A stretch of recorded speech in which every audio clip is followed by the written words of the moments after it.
stvarno je prelijepo da nas biti član jedne ovakve ekipe i po kvalitetu i po kvantitetu. Nas je danas preko 200 iz cijele Crne Gore. To je jedna ogromna stvar koja pokazuje taj naš kolektivni duh, tu snagu našeg zajedništva.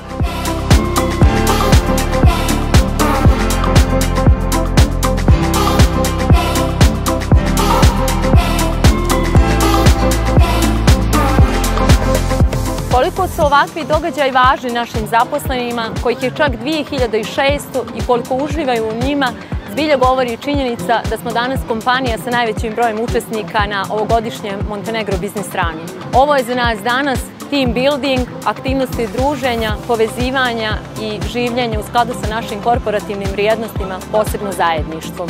Kao neko ko je na čelu sektora ljudskih resursa, sa zadovoljstvom mogu da kažem da osluškujemo potrebe naših zaposlenih, njihove želje i da kreiramo ambijent u kom se osjećaju lijepo i podržano. Svaka čast koleginice i kolege, zbilja ste za ponos, idemo stazama uspjeha i dalje.